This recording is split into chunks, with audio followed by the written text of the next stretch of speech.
US date ceiling के ऊपर भैया एक वीडियो बना दें। इस तरह से आप में से काफी सारे लोगों की रिक्वेस्ट आई, तो मैंने सोचा एक क्विक वीडियो सिंपल तरीके से आपको समझाने के लिए बनाया जाए। तो हाल फिलहाल में खबर आई है कि व्हाइट हाउस और जो रिपब्लिकन नेगोशिएटर्स थे वो आपसी मतभेद को भुलाते हुए समझौते में आने की कोशिश कर रहे हैं। ऑलमोस्ट ये चीज डन है और यूएस डेट सीलिंग बढ़ाई जाएगी। अर्थ क्या है इसका? मतलब है कि यूएस के जो प्रेसिडेंट है हमारे जो बाइडेन भाई साहब और जो रिपब्लिकन लॉ मेकर्स हैं वो साथ में इस डील के साथ, जिसके ऊपर गर्मा गर्मी चल रही थी, होगा नहीं होगा, होगा नहीं होगा, होगा नहीं होगा, वो चीज सैटरडे को, मतलब हमारे इंडियन स्टैंडर्ड टाइमिंग, सैटरडे रात की बात है, तो इंडियन स्टैंडर्ड टाइमिंग के हिसाब से भोर सुबह देखा जाए तो ये खबर आ चुकी है कि there is a high possibility कि अब ये दोनों हाथ मिला रहे हैं, जिसके चक्कर में जो डिफॉल्ट का रिश्ता जो हिस्ट्री में बहुत बड़ा डैमेज कर देता है यूएस मार्केट को, वो कहीं ना कहीं चेंज हो चुका है। सबसे पहले ये अभी ऑलमोस्ट 70-80% हो चुका है, लेकिन हाथ मिलाना भी बाकी है, कन्विंस करना बाकी है। तो कभी भी मैंने एक पॉलिटिकल एरिया में और social area as well as stock market में देखा है, जब तक 100% कोई चीज ना हो जाए उसके बेसिस पे हमें कभी भी पोजीशन नहीं लेनी चाहिए। मैं सब बताऊंगा कि स्टॉक मार्केट को भी आप किस नजरिए से देख सकते हैं, ये सारी चीजें। लेकिन अब इसको सिंपल तरीके से समझते हैं कि ये एक्चुअली प्रॉब्लम हो क्या रही थी यूएस मार्केट में। ठीक है, तो देखिए क्या होता है कि किसी भी देश को चलाने के लिए कहीं ना कहीं उनको कर्ज लेना पड़ता है। तो यूएस गवर्नमेंट क्या कर रही थी, वो अपने डेट मतलब क्या होता है, कर्जा, तो वो कर्जे पे कर्जा लेती जा रही थी और वो ऐसे रेट पे ले रही थी जो आप सोच भी नहीं सकते हो। अब आप खुद सोचो, कोई देश क्यों कर्जा लेगा? उसके काफी सारी इंफ्रास्ट्रक्चरल डेवलपमेंट के लिए, कुछ पॉलिसीज के लिए, सब्सिडीज जो भी है, मतलब काफी सारी चीजें होती हैं, अपने हॉस्पिटल मैनेजमेंट के लिए, इंफ्रा, सारी चीजों के लिए लेता रहता है। तो यूएस कभी ये चीज रियलाइज नहीं कर रहा था कि आप कर्जा तो लेते जा रहे हो, लेकिन at some point of time आपको रुकना भी चाहिए। तो ये सीन क्या हो गया कि एक डेफिसिट बनता है। पहले इस चीज को हम समझने की कोशिश करते हैं, डेफिसिट क्या होता है। तो यूएस की गवर्नमेंट क्या करने लग गई, वो स्पेंडिंग बहुत ज्यादा करने लग गई, मतलब खर्चे बहुत ज्यादा करने लग गई, और उनके पास इनकम कम आती थी through taxes and other revenues, उनके रेवेन्यू स्ट्रीम्स कम थे और स्पेंडिंग बहुत ज्यादा थी। तो वो इस तरह से कर रहे थे जैसे कि भैया कोई अंत ही नहीं है, ठीक है उधार पे उधार लेते जाओ, उधार पे उधार लेते जाओ, लेकिन कभी ना कभी तो ये चीज फटनी थी। तो गवर्नमेंट क्या करती है, जो ये डिफरेंस आता है उनको मेकअप करने की कोशिश करती है बॉन्ड्स बेचने के बाद अक्रॉस द वर्ल्ड। बट कब तक ये चीज की जा सकती है? थोड़ा अगर आपको स्टैटिस्टिकल फिगर बताने की कोशिश करूं तो यूएस की ये प्रॉब्लम अभी की नहीं है। मैं अगर देख रहा हूं तो ये करीब करीब 50 साल पकड़ लो, तब से ये प्रॉब्लम चल रही। कैसे? आपको मैं बता दूं, 1970 पे इनका जो ये डेट वाला सीन था वो 35% का था। फिर ये 2000 में बढ़ बढ़ के 56% हो गया। मतलब वो जो .com बबल हुआ उसके बाद ये सारी चीजें हुई। तब भी इनके पास मौका था कि भाई इतने सारे लोचे लपाटे हो रहे हैं, थोड़ा समझ जाते हैं, लेकिन नहीं, तब भी ये नहीं समझे। 2010 में S&P आके इनको डाउनग्रेड भी करा पूरे यूएस इस चीज को, स्ट्रक्चर को, कि भैया AAA से हम AA+ आपको देते हैं। तब भी इनको अकल नहीं आई। और 2013 से लेकर 2020 तक ये 129% बढ़ गया भाई। 129% मतलब $31.4 ट्रिलियन, और ये एक सीलिंग तक पहुंच गया। तो बेसिकली पहले इसको समझते हैं। डेट हमने समझ लिया, प्रॉब्लम हमने समझ ली, ये सीलिंग क्या होता है। सीलिंग जैसे आप घर पे बैठे रहते हो तो सीलिंग क्या बोलते हैं भैया, घर का एक सीलिंग रहता है, तो वो सीलिंग तक ही आपको एक लिमिट दी जाती है। फॉर एग्जाम्पल आपका घर है जिसकी सीलिंग मान लीजिए 7 फीट की है, और खली भाई साहब जो बहुत बढ़िया गाते हैं इंस्टाग्राम पे, उनकी मान लीजिए हाइट है 7 फुट 4 इंच। क्या वो हमारे सीलिंग तक अच्छे से फिट हो पाएंगे? नहीं, क्योंकि हमारी सीलिंग क्या है, हमारी सीलिंग है 7 फुट। तो लाइक वाइज इस डेट की भी एक चीज होती है। और ये जो सबसे ज्यादा कर्जा लिया गया ना, वो लिया गया जापान और चाइना से। तो यूएस भर भर के ले रही है। अब आपके दिमाग में पहला ये चीज उठना चाहिए कि इतना ज्यादा बवाल क्यों मच रहा था, क्या हो जाता अगर ये डेट सीलिंग नहीं बढ़ाई जाती, डिफॉल्ट जैसा कुछ होता, क्या होता? देखिए आपको एक चीज समझनी है कि इसके चक्कर में क्रेडिट रेटिंग बेकार हो जाती है। क्रेडिट रेटिंग का सीधा इंपैक्ट पड़ता है बैंकिंग और फाइनेंशियल सेक्टर पे, जिसके चक्कर में, बिकॉज बैंकिंग और फाइनेंशियल सेक्टर एक ऐसा सेक्टर है जो ग्लोबली इंटरकनेक्टेड रहता है, तो ग्लोबल फाइनेंशियल स्टेबिलिटी पे सवाल उठता है, वो हिलने लग जाता है और इवेंचुअली स्टॉक मार्केट पे इसका असर पड़ता है। तो ऐसा नहीं कि पहली बार इन सारी चीजों पे वाद विवाद हो रहा है, इन पे वाद विवाद पहले भी काफी बार हो चुका है, लेकिन कोई प्रॉपर निष्कर्ष निकाला नहीं जाता। बिकॉज यूएस वाले थोड़ा वो वाले फीलिंग में रहते हैं, you only live once, YOLO वाले पे, और वो मजे में लगे रहते हैं। तो आपको एक चीज समझनी है कि प्रॉब्लम ये है कि इसका बैंकिंग सेक्टर पे बहुत ज्यादा इंपैक्ट पड़ सकता था।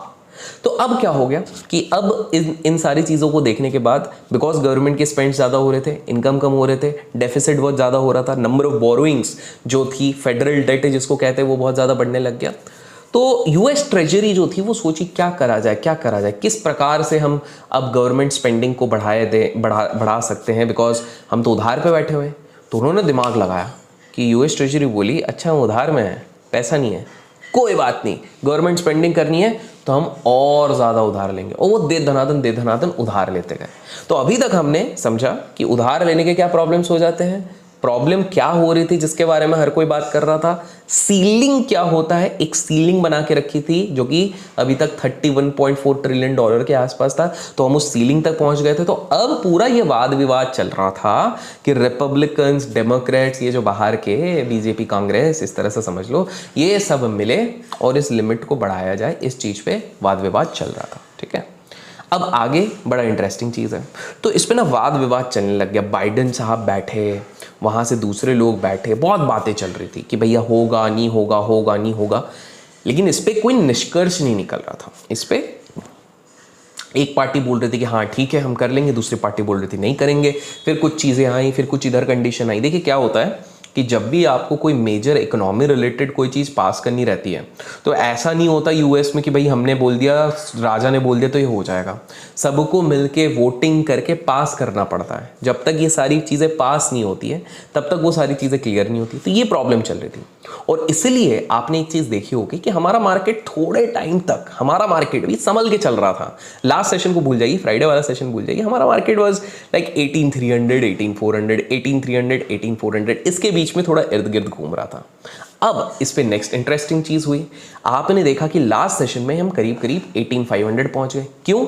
बिकॉज वहां पर एक चीज़ हो गई कि कहीं ना कहीं ग्लोबल क्यू से माना गया कि यार ये वाली अब डील हो जाएगी तो हमको टेंशन लेने की ज़रूरत नहीं है। यहीं पर अगर आप देखते हैं काइंड ऑफ मोटा मोटी वही चीज़ हुई। जो डेडलाइन थी इस सीलिंग को बढ़ाने की थी वो थी वो जून 1। कहीं ना कहीं ये चीज़ें हो चुकी हैं। पर ये ज़रूरी क्यों था? देखिए रिपब्लिकन्स जो हैं, जो वहाँ के अपोजिशंस हैं, वो $4 trillion plus spending cuts demand कर रहे थे, एडिशनल $4 ट्रिलियन। और डेमोक्रेट्स उस चीज़ को एक्सेप्ट करने को तैयार नहीं थे। एंड उनको ऐसा लग रहा था कि यार जो अभी करंट बजटिंग है उससे ज़्यादा आपको स्पेंड अगर आप करेंगे तो वो गलत होगा। तो एक ढेला रुपया नहीं मिलना चाहिए इनको। डेडलाइन 1 तारीख की थी जिसके चक्कर में टेंशन काफ़ी बढ़ गई थी। तो बहुत ज़्यादा जब मीटिंग्स हुई तो ये सारी चीज़ आज सुबह सुबह खबर आई है कि मोस्ट लाइकली ये डील हो जाएगी। अगर ये डील नहीं होती तो क्या होता?